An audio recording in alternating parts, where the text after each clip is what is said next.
En 1979, un van gris argenté roule lentement sur les routes ensoleillées de Californie. À son bord, deux hommes au sourire banal. Ils seraient probablement restés invisibles dans une foule d'individus ordinaires. Mais ensemble, ils vont devenir bien plus que de simples criminels. Ensemble, ils vont créer quelque chose d'abominable. Quelque chose dont la psychologie moderne peine encore à donner un nom. Un qualificatif qui pourrait résumer leur monstruosité. Un duo qui, dans les années à venir, allait semer la terreur en Californie et frapper dans l'indifférence totale des autorités. Mais avant de plonger dans les détails horribles de cette histoire, n'oubliez pas de vous abonner à la chaîne Crimes Obscurs FR pour ne rien manquer de nos enquêtes criminelles. Et si ce n'est déjà fait, pensez à activer la cloche des notifications, ça nous aide énormément. Merci à vous. Revenons à nos deux protagonistes, Lawrence de Ptaker et Roy Norris. Leurs vies, bien que séparées au départ, convergeront de manière inévitable. Deux hommes au passé bien différents, mais dont les chemins se croiseront dans le pire des contextes. Lawrence naît à Pittsburgh, en Pennsylvanie, le 27 septembre 1940. Son enfance est marquée par l'abandon et un perpétuel déracinement. Adopté par une famille, il passe son enfance à déménager sans cesse. Son père adoptif travaille dans l'industrie aéronautique, une carrière qui les fait voyager à travers tout le pays. De la Pennsylvanie à la Floride, puis à l'Oregon, avant de se poser en Californie. Chaque nouveau déménagement est une nouvelle chance pour Lawrence de se reconstruire, mais aussi de se perdre un peu plus à chaque fois. À l'école, Lawrence est un élève brillant, mais ce qui brille dans ses résultats scolaires semble toujours terni par un mal-être qu'il n'arrive pas à comprendre. À 12 ans, il fait sa première rencontre avec la police pour la vol à l'étalage. Ce qui était à l'origine une erreur de jeunesse devient rapidement un schéma répétitif, comme une recherche désespérée d'attention. L'abandon de ses études à 17 ans marque le début d'une spirale dont il ne se relèvera jamais. La prison deviendra une constante dans sa vie. Libéré à 18 ans, il découvre que ses parents adoptifs ont déménagé sans même lui laisser une adresse. Il est rejeté, une fois de plus. Cette fois pourtant, il ne reviendra jamais à la normalité. Il se lancera alors à corps perdu dans une vie criminelle, commettant des délits de plus en plus graves. Les années 1959 et 1960 seront marquées par des condamnations à répétition. Après une série de vols, de cambriolages et de violences, il sera condamné à de nombreuses peines de prison. En 1961, il reçoit 15 ans de prison pour ses crimes. Durant son incarcération, un psychiatre le qualifiera de psychopathe, soulignant son besoin de manipuler les autres et une hostilité cachée.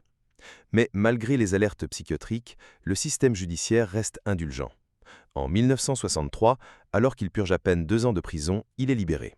Un homme libre, mais déjà un criminel confirmé. Ce n'est qu'une question de temps avant qu'il ne retombe dans ses travers. En 1967, à peine sorti, il est à nouveau arrêté pour vol. En 1970, il est une nouvelle fois incarcéré. Mais le système ne semble pas être capable de contenir ce criminel.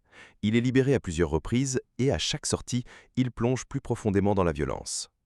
En 1974, une agression violente contre un homme qui aurait pu être mortel se termine par une condamnation pour agression avec une arme mortelle. C'est dans cette prison que Lawrence rencontrera Roy Norris. Né en 1948 à Greeley dans le Colorado, Roy a lui aussi une enfance marquée par les abus et l'abandon. Ses parents se marient par obligation et son enfance est chaotique. Entre un père absent, une mère toxicomane et de nombreuses familles d'accueil, Roy grandit dans un environnement destructeur. Ses premières déviances apparaissent dès l'adolescence, avec des comportements sexuellement suggestifs et une tendance à manipuler les autres. À 16 ans, il fuit son foyer après avoir tenté de se suicider. Mais ce n'est que le début de sa transformation en un homme brisé, incapable de mener une vie stable. Après s'être engagé dans la marine, il vit une parenthèse de normalité. Mais à son retour, en 1969, Roy devient un agresseur sexuel. Ses tentatives de viol et d'agression attiraient déjà l'attention des psychologues militaires, mais la marine se contente de l'expulser. Il poursuit sa spirale descendante dans un contexte de violence toujours plus intense, jusqu'à ce qu'il commette son premier viol à la sortie de l'armée en 1970.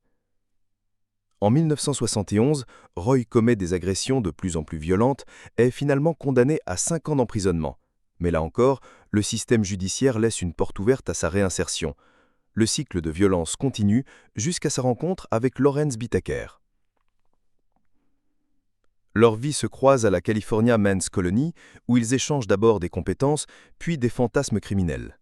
Lawrence, après avoir été incarcéré pour plusieurs autres crimes, développe un intérêt pour la torture et la violence sexuelle. C'est à ce moment-là que Roy lui confie ses propres fantasmes de viol et de meurtre. Leur relation évolue rapidement d'une amitié à une collaboration criminelle sinistre. Ils prévoient, une fois libres, de tuer des jeunes filles et de conserver des trophées, comme des photos et des enregistrements audio de leurs crimes. Avant de poursuivre cette sombre histoire, rappelez-vous de vous abonner à Crimes Obscurs FR pour suivre cette enquête de près. Vous ne voulez pas manquer la suite de l'histoire, croyez-moi, ça va encore vous glacer le sang. La libération de Lawrence Bittaker en octobre 1978 marque le début de l'exécution de leur plan macabre. Il s'installe à Los Angeles où il semble avoir mené une vie normale, obtenant un emploi stable et gagnant bien sa vie en tant que machiniste. Mais derrière cette façade, il nourrit une obsession, une soif de violence qui ne cesse de grandir. En surface, il est perçu comme un homme gentil et généreux, s'intégrant parfaitement dans la communauté, en faisant des dons et en distribuant des repas aux sans-abri. Pourtant, il cache une monstruosité qui le poussa à tirer des adolescentes dans son van, le GMC Vendura gris argenté, qu'il appelle Murder Mac, le van du meurtre. Roy Norris, quant à lui, est relâché en janvier 1979. À peine sorti de prison, il reprend immédiatement ses agissements criminels. Il viole une femme et l'abandonne dans un désert avant de se rendre dans une station-service où il retrouve Lawrence. Les deux hommes se retrouvent, et ce qui avait commencé en prison comme des fantasmes morbides se transforme en un projet réel et détaillé. Ils commencent à se préparer méticuleusement à leur premier meurtre. En février 1979, ils achètent le van qu'ils baptisent Murder Mac, un véhicule spécifiquement choisi pour sa conception. Il est parfait pour leur plan, avec des fenêtres qui peuvent être facilement dissimulées et une grande porte coulissante pour faciliter l'enlèvement de leurs victimes. Ce van devient leur outil de terreur, et le duo passe les mois suivants à prendre en stop des jeunes femmes sans jamais les toucher. Ce sont des essais, des répétitions pour affiner leur technique. Pendant ce temps, ils repèrent des lieux isolés où ils pourront commettre leurs crimes, notamment dans les montagnes de Saint-Gabriel. C'est à la fin avril 1979 qu'ils trouvent un endroit parfait, une route isolée qu'ils marquent symboliquement en brisant le cadenas d'un portail et en y laissant leur propre marque. Leurs préparatifs deviennent de plus en plus précis. Ils prennent des photos des plages, des jeunes femmes et commencent à repérer les lieux où elles pourraient être vulnérables. Ce travail de préparation est une boucherie mentale, mais ils ne se contentent pas de planifier, ils sont désormais prêts à agir. Le 24 juin 1979, sous le soleil de Redondo Beach, leur premier acte meurtrier prend forme. Lucinda Schaeffer, 16 ans, quitte une réunion à l'église presbytérienne. Elle marche tranquillement, sans savoir que ses pas la mènent directement vers deux prédateurs. Lawrence et Roy, qui l'ont repéré, lui proposent de l'accompagner et de lui offrir de la marijuana. Lucinda refuse, mais ils insistent. Lorsque la jeune fille s'éloigne, Roy se rapproche, ouvre la porte du van et l'attire à l'intérieur de manière violente. Ses cris de détresse sont étouffés par la musique forte et le duo part avec elle, direction leur territoire de chasse dans les montagnes de Saint-Gabriel. Dans le van, Lucinda perd sa chaussure en se débattant, mais elle est rapidement maîtrisée. L'un des plus jeunes meurtres de leur série commence alors. Un calvaire s'installe pour la victime. Mais étrange, après un moment de panique, Lucinda retrouve un étrange calme. Elle ne pousse plus de questions, n'implore plus la vie, mais accepte son sort, comme si elle savait déjà que toute résistance serait vaine. Cette attitude fascinera Lawrence, qui parlera plus tard de cette dignité étrange dans l'agonie de ses victimes. Roy, pendant ce temps, ne peut résister à ses pulsions et commence à abuser d'elle. Lawrence, d'un geste froid et calculé, lui ordonne de partir faire une promenade. C'est alors qu'il prend le relais et tente d'étrangler Lucinda. Après quelques secondes de suffocation, il se retire, mais quelque chose dans le regard de la victime le bouleverse. Il vomit dans le van et c'est lui qui, avec une froideur mécanique, achève Lucinda. Lucinda Schaeffer meurt à seulement 16 ans, étouffée, puis jetée dans un canyon de la région, là où aucun corps ne serait jamais retrouvé. Leur premier meurtre est commis avec une aisance sinistre, une organisation impitoyable. Mais ce n'est que le début. Un mois après, le 8 juillet 1979, Andrea Hall, une autre jeune femme de 18 ans, fait du stop le long de la Pacific Coast Highway. Tout semble aller pour elle, jusqu'à ce que Lawrence et Roy arrivent, encore une fois dissimulant leurs intentions derrière un masque de normalité. Ils la convainquent de monter dans le van, et comme à leur habitude, l'illusion de la gentillesse se transforme en un piège mortel. Le calvaire de la jeune femme dure encore plusieurs heures, tandis qu'ils poursuivent leur jeu morbide avec des photos et des enregistrements.